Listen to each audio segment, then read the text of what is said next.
Zofan YouTube channel နဲ့ပြန်ကြိုးဆိုပါနော်ကျွန်တော်ဒီနေ့ပြမှာဟိုကလေချမောင်နော်ချမောင်စိုက်တာလေးပြမယ်ချမောင်စိုက်တာတော့ကျွန်တော်မြန်မာရန်လွယ်ဒီကိုစိုက်တာတရားဒီမှာအခြေအနေ3ရက်လောက်ကိုသူကပြဿနာရှိတယ်ဘယ်လိုပြဿနာရှိလဲဆိုတော့ရာသီဥတုအခြေအနေအမှတခါပြဿနာနောက်ပြဿနာကတကယ်ဒါ big problem ပဲနော်ဘာလဲဆိုတော့ဒီမြေကလေဒီကျွန်တော်တို့ဒီတစ်မျိုးလုံးမှာတော့တနေရာမတူဘူးမြေကတချို့မြေနေရာမှာသူကစိုက်လို့ရှိရင်ရမ်းကောင်းတာစိမ့်ပြီးတော့ကွာဖြစ်ကျွန်တော်ဒီမြေမှာအဲ့ကောင်ပြဿနာရှိတယ်ဥပမာဒီနေရာလေးကကောင်းပြီမယ်ဟိုဘက်နားမှာဝမ်းသွားတယ်ဝါပြီးတော့တခါကျหนีပြီးတော့တခါလေဟိုအယောင်ကနေပဲရွက်တွေအယောင်ပြောင်းသလိုအဲ့လိုမျိုးတခါဖြူထွက်သွားအဲ့ဒါကျွန်တော်လည်းပြဿနာဖြစ်တာ3နှစ်လောက်ဇက်တိုက်ရှိပြီဒါဖြစ်တယ်အဲ့လိုမျိုးဖြစ်တယ်ဖြစ်တော့အဲ့ဒါကျွန်တော်ကဒီကျွန်တော်နဲ့တည်တယ်မိတ်ဆွေတွေပေါ့နော်ဒီမှာဒါသူတို့ကတော့ဒီဂျာလုပ်ငန်းပေါ့ဒီခြံလုပ်ငန်းလုပ်နေကြတာနှစ်ကို20စိတ်တွေရှိနေကြပြီသူတို့က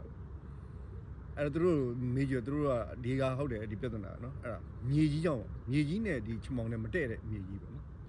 အဲ့ဒါဒီမှာရှိတယ်နော်တကယ်နော်အဲ့ဒါထူးဆန်းပဲကျွန်တော်လိုပဲအဲ့လိုပဲသူလည်းဒါလောက်တာနှစ်ကိုမနေဘူးသူကအဲ့ဒါလောက်တာသူကဘယ်လိုဖြစ်လဲဆိုတော့နှစ်ကမှသူကပုံမဆိုင်တဲ့နေရာမှာမဆိုင်ဖ ೇನೆ သူကနေရာနဲ့ချိန်လိုက်တာအဲ့သူချမောင်လည်းအကုန်လုံးအဲ့လိုဖြစ်သွားတယ်နော်ဒါပြောပြတာဒီမှာဒီလိုပြဿနာရှိတယ်ဆိုတဲ့အကြောင်းအဲ့တော့ကျွန်တော်မနစ်ကတော့မှမနစ်ကမဟုတ်စဆက်တဲ့2023ပေါ့နော်2022 23 24 25တောက်လျှောက်ကိုကျွန်တော်ကဒီချမောင်စီလေးတွေကိုတစည်းချင်းကိုပြုတ်ကွက်လေးနဲ့ပြုတ်ပြီးအပင်လေးတွေကိုပေါက်ပြီးဒီမှာအခုလိုပေါ့နော်ဒီမှာပူလာပြီဆိုတဲ့အချိန်မှာအပင်လေးကျွန်တော်ဒီမှာနှစ်ပေကြားတပင်လိုက်ဆိုင်အဲ့ဒါ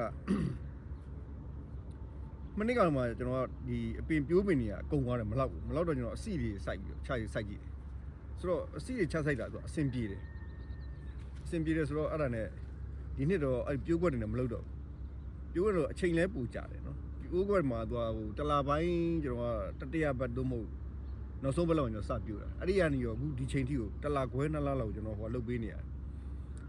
ရေလောင်းပေးတာပေါ့နော်ပြုစုနေတာအပင်လေးတွေကိုပြုစုပေးရမပြုစုတော့မရဘူးအဲ့လိုလုပ်ပေးပြီးတော့မှတခါဒီမှာပြန်ပြောင်းစိုက်ပိုင်းညာဆိုတော့သူကအချိန်ကြီးအများကြီးပေးရလူလဲကိုပင်ပန်းတယ်ပေါ့နော်ဒါသူ့သွားပြီးတော့တိတ်ခဲလုပ်နေတာအများနဲ့ဆိုတော့အဲ့ဒါအခုတော့ဒီနေ့တော့နီးရည်အဲ့လိုမျိုးမစိုက်တော့မနဲ့အစီကိုပဲထိပ်ပြီးစိုက်လိုက်မယ်ပြီးတော့တခါကျွန်တော်တပေ2ပေကြားတပေစိုက်တာအခုတော့တပေကြားပတ်လဲကိုကျွန်တော်က4စီထည့်စိုက်တယ်အဲ့ဒါကြတော့ဘယ်လိုဖြစ်သွားလဲဆိုတော့သူကဒီတပင်နဲ့ပေါ့နေအောင်ပြင်းတဲ့ခါကျတော့ပြန်ပြီးကာဘာပြန်ရပြီတပင်နဲ့ပြန်ကာဘာလုပ်ပြီးဒီအပင်တွေကအပူချိန်ပြန်ပြီးထိန်းထားနိုင်အဲ့လိုဖြစ်သွားတယ်ဆိုတော့ကျွန်တော်အဲ့ဒီပုံစံနဲ့ဒီနေ့စိုက်တာနော်ဒီနေ့ကမတူတော့ဘူးအရင်နှစ်တွေစိုက်တာလေဒါနဲ့မျိုးစီးကတော့အရင်က1000ဆိုရင်အခုက4000ပေါ့နော်အဲ့လိုသုံးရတယ်နော်အဲ့လိုသုံးပြီးစိုက်ရတယ်အဲ့တော့ဒီနေ့ဒါပြန်ပြီးစမ်းတာပေါ့နော်ပုံစံတစ်မျိုးပေါ့ဒါပေမဲ့အဲ့ဒီတစ်ခုရှိတာမြေမှာသူကခါကြအဲ့လိုအပင်တွေမှာထားပြီးဖြစ်တတ်တယ်အဲ့လိုအဲ့ဒီကကျွန်တော်ဘာဆေးမှထည့်လို့မရအဲ့ဒီက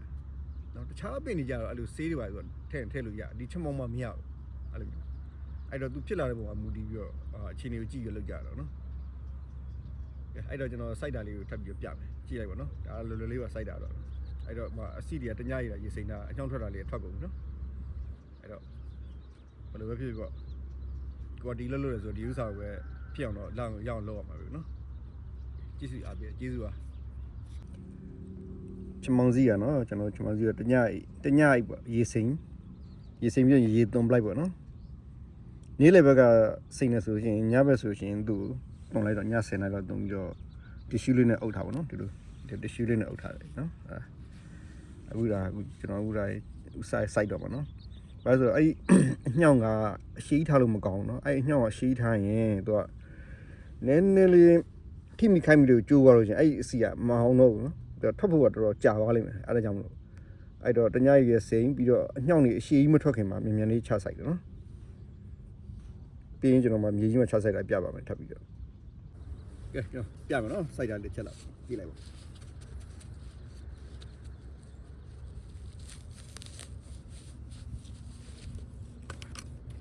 ဒါတပေပေါ့နော်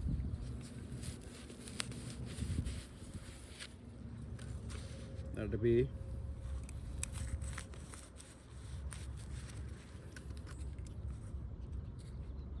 အဲ့ဒါတပေ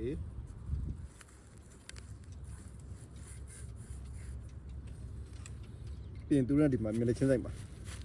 ကြားတယ်ပေါ့နော်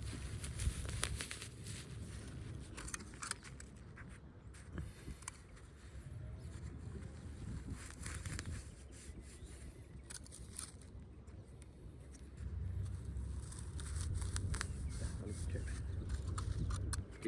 ပြီးဆိုရင်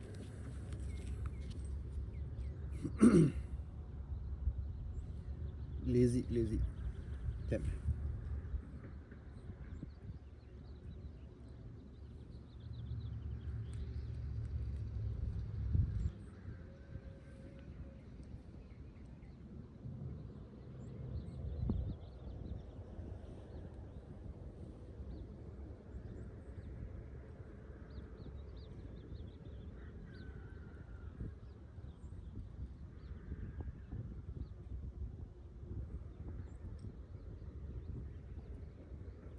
lazy ထည့်ပြီးဆိုရင်ညီလေးလိုက်ပုံလိုက်ပါနော်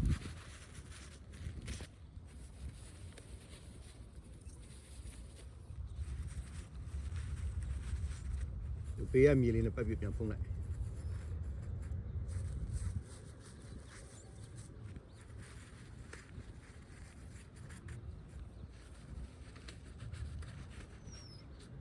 ဒါပါပဲအဲ့လိုလေးစိုက်ပါပေါ့စုံသွားပြီဆိုရင်တောင်းနေတော့ရေပြန်လိုက်လောင်းပေးရနော်သူရေလိုက်လောင်းပေးရအဲ့ဒါမှသူကချက်ပြီးပြန်ပြီးတော့ဖြစ်လို့ရမှာသူကအဆူတက်နဲ့ပြန်ပြီးအခုလောလောဆယ်မြေက6နေဆိုတော့နောက်အဆူတက်လာတဲ့ခါမှာသူကပို့ပြီးတော့အညှောက်မြင်ထွက်ပြီးတော့ဒါအပင်ပေါက်ဖို့ပဲနော်โอเคပါ